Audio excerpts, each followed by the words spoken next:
What's going on, guys? Welcome back to United View. Hope everyone is doing very well, having a good Monday afternoon, evening, morning, depending on where you are in the world. There is plenty of Manchester United news to get into today. We've got a little bit to talk about when it comes to the takeover situation. I know you're probably like me in that this takeover talk is just grinding me down. It really is. It's never ending. We've concluded the Premier League season. Do you remember when they said that this takeover stuff was going to be done by Easter? Remember that? Easter came and went.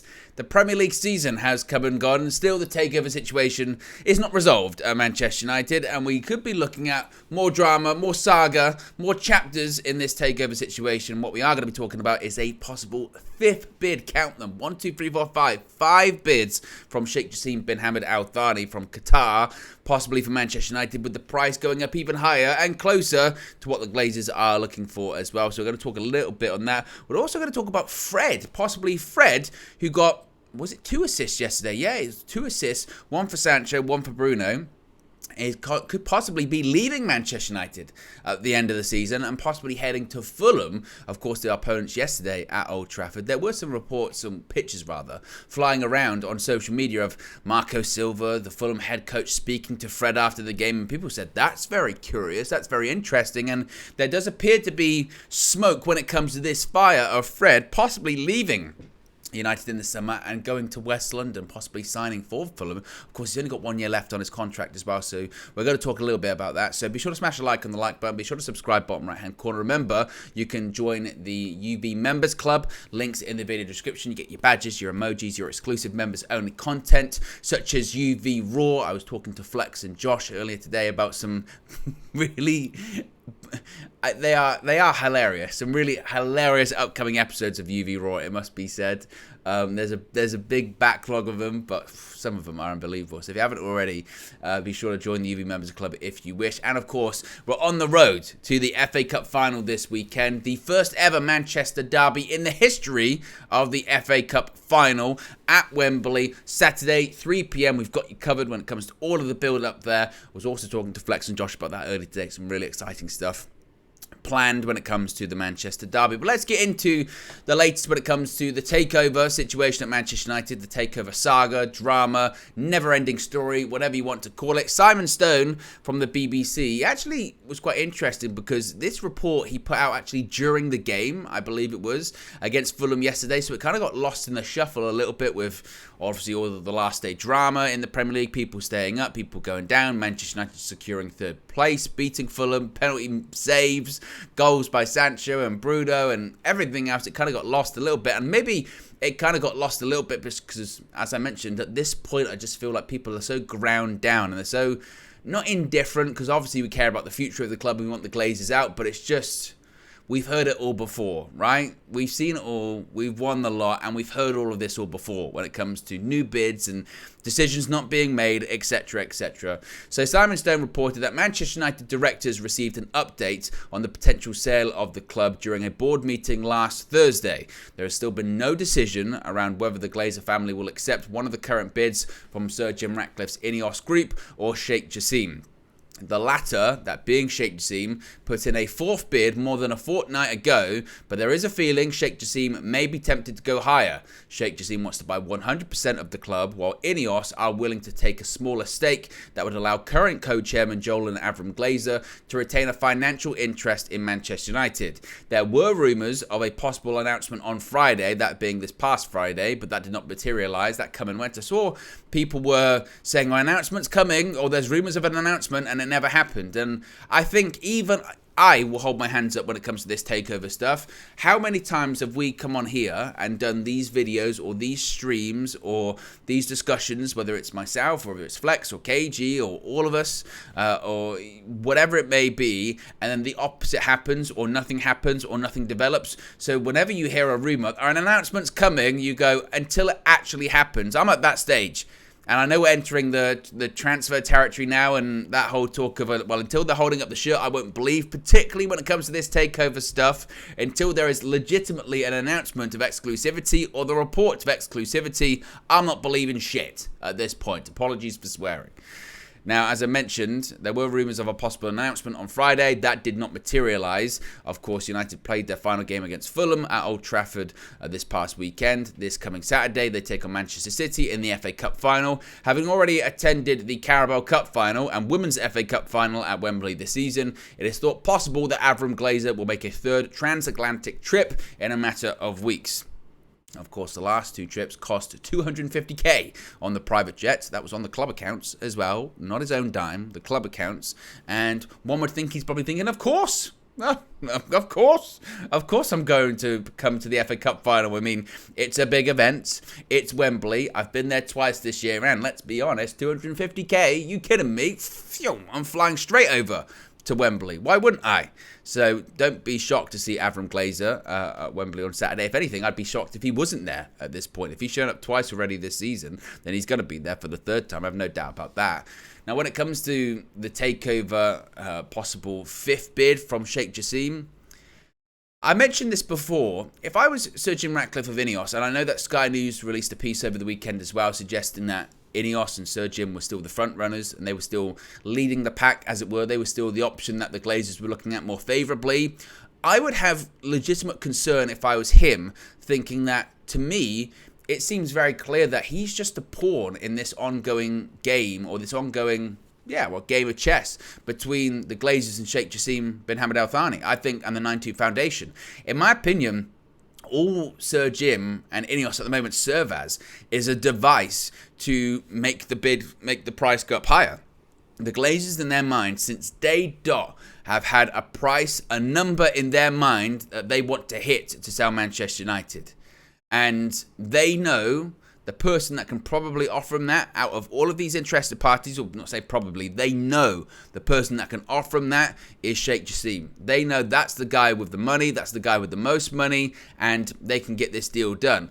But on the opposite side of things, you've got Sheikh Jassim who says, I don't want to overspend. Yeah, I've got the money, but that doesn't mean I should be overspending for something that isn't worth it. Yeah, I'm a big Manchester United fan. Yes, I want to buy the club. Yes, I want to remove all debt. Yes, I want to upgrade the stadium. Yes, I want to upgrade the training ground. Yes, I want to invest heavily into the men's team, the women's team, the academy, and try and rival Manchester City, not just in terms of spending power, but strategy and, again, improvements to everything at Manchester United that are frankly decrepit at this point. I know that work has begun on aspects of Carrington and aspects of the training ground at this point, but too little too late. You've got across the city a side that could complete the treble. In addition to that, they've got an Etihad campus across Manchester. Manchester United, they've got the diggers going right now. Great, but we need more, and we need better strategy. And I'm sure that Sheikh Jassim and the 9-2 Foundation have all of these grand plans, but initially the most important thing is getting this price right. And they see what the market cap is of Manchester United. They know in their mind, I talk about the Glazers having a number, a value that they want to go to. I'm sure Sheikh Jassim's got a number and value that he's going, well, I'm only willing to go this high. And what's weird about the bidding process is that there's this strange dance that people do in business and rounds of bid and this, that, and the other, where everyone knows they're going to get to this certain number and everyone's going to say yes.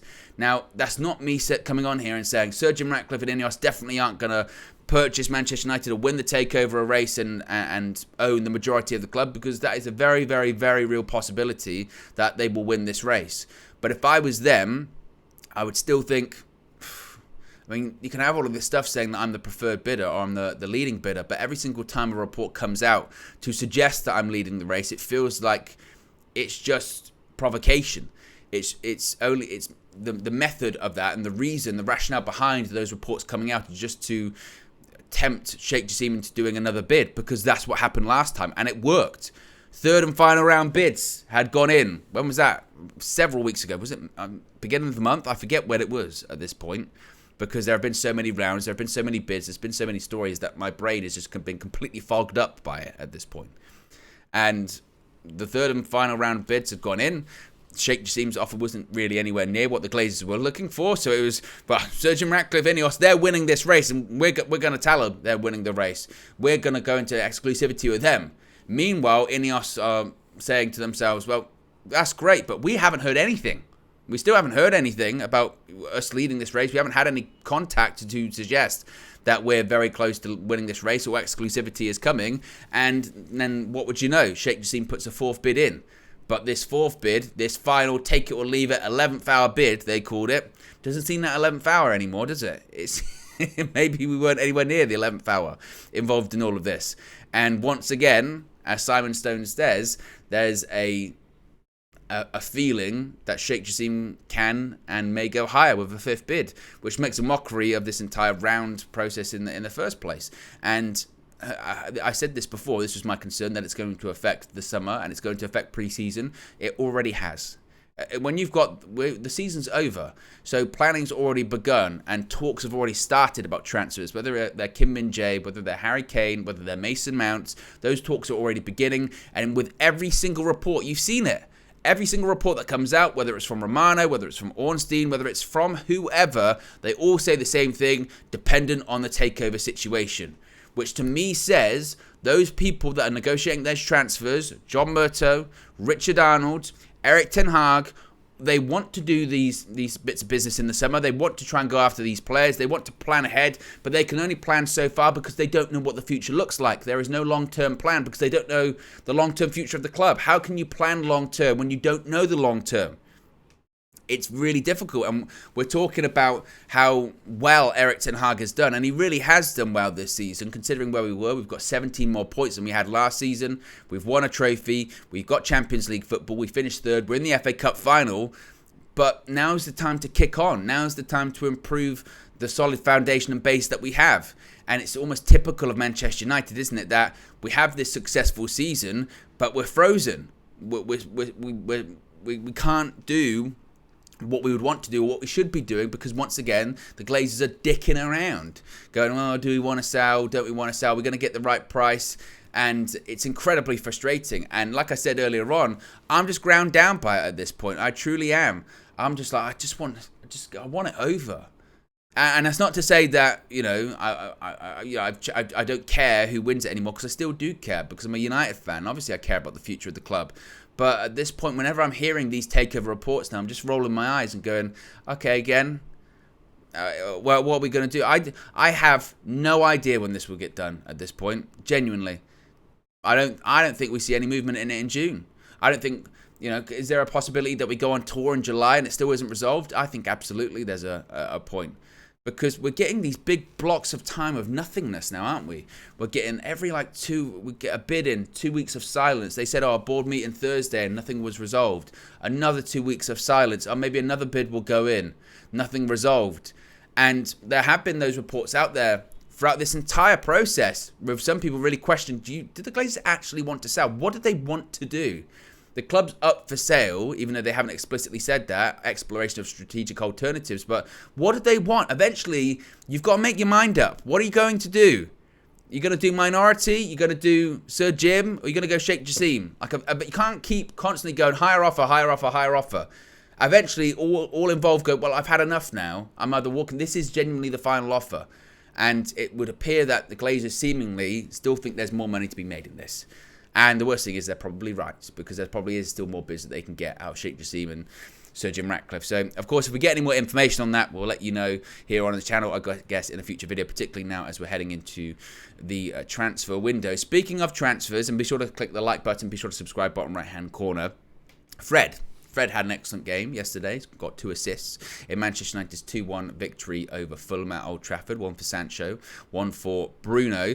And according to Samuel Luckhurst of the Manchester Evening News, Fred has emerged as a target for Fulham. Intermediaries have proposed a possible move for Fred to Fulham, as Manchester United want to recruit a younger midfielder.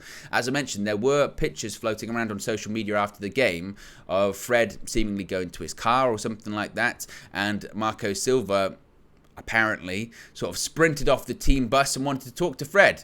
From Alex Crook from TalkSport is saying that Fulham are interested in signing Fred from Manchester United. Marco Silva is pushing for his signing.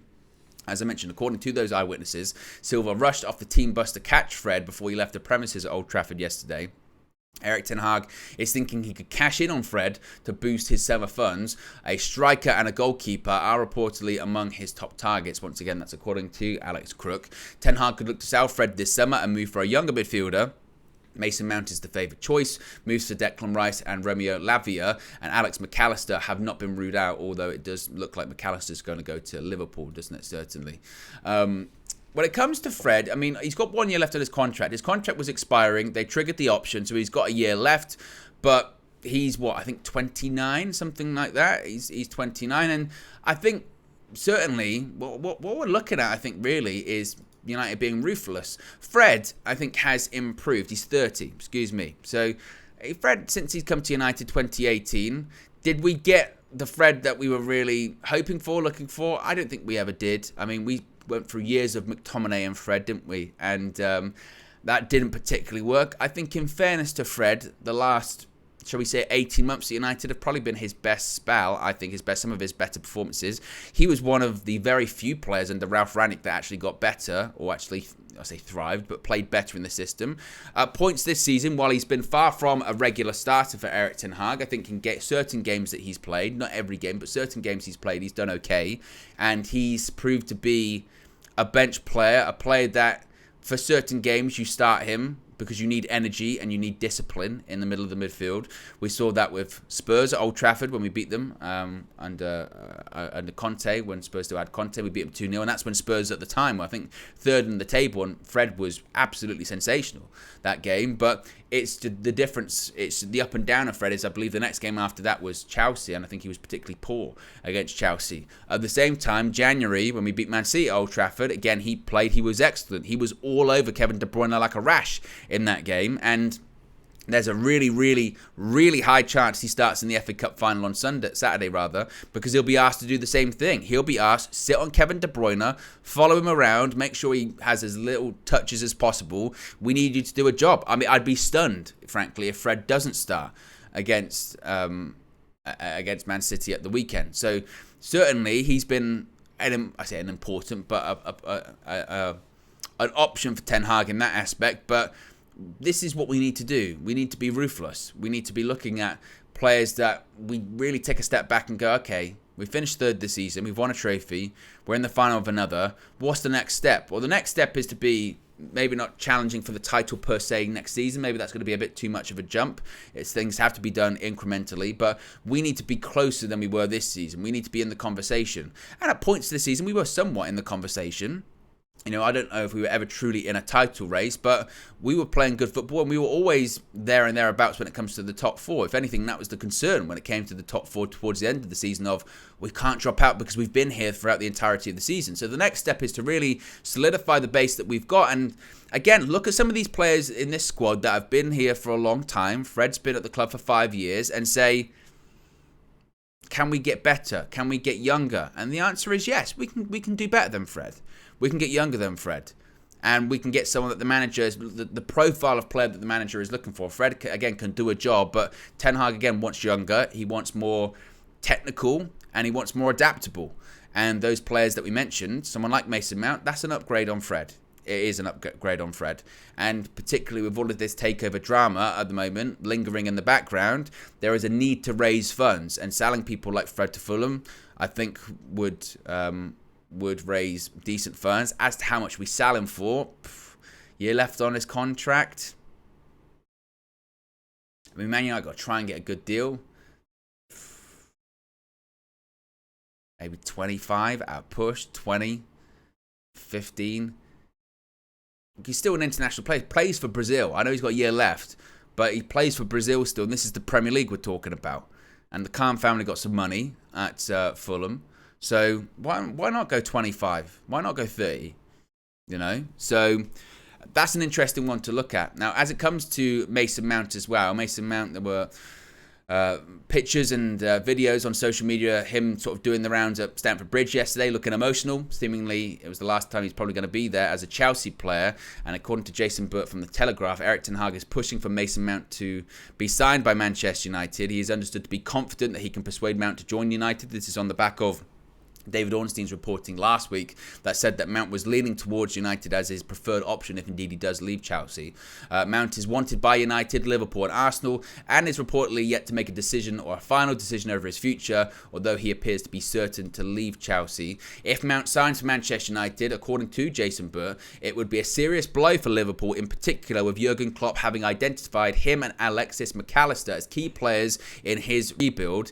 But, and this goes back to the takeover situation frustration that I was talking about previously, Ten Hag's frustrations about the uncertainty of Manchester United's ownership are shared internally within the club. There are fears it will affect United's transfer plans, and that's what I was saying. It's obvious. Of course it's going to affect Manchester United's plans. The season's over. There's one more game left. The FA Cup final. The Premier League season is done. Planning's already begun for next season. We're already in transfer territory. We're still now being linked to 5 or 6 players every day. Again, get ready for it. The transfer merry-go-round is just starting to warm up. Fabrizio Romano, like a bear coming into spring or just out of the winter, is going, oh, and just starting to wake up again and saying, here we go all the time. Hello, guys. He's waking up. We're in transfer territory. And those talks about transfers would have started, to be honest, months ago. Not just now. And how it's another handicap for Erik Ten Hag to deal with, in that with any player, they go, oh, yeah, I'm really interested in joining United. Yeah, I really like Ten Hag. And to see some of the players there, they've improved. And some of the players you bought last time, I really like them. I want to play with Casemiro. Yeah, I really like Leach. That's going to be a lot of fun. I've seen what you've done with Rashford. Excellent. What's going on about the future in the takeover? Oh, no.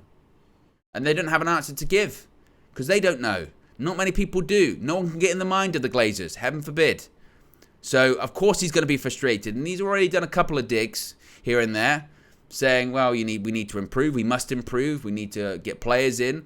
We're making progress. It's step by step. And he's right.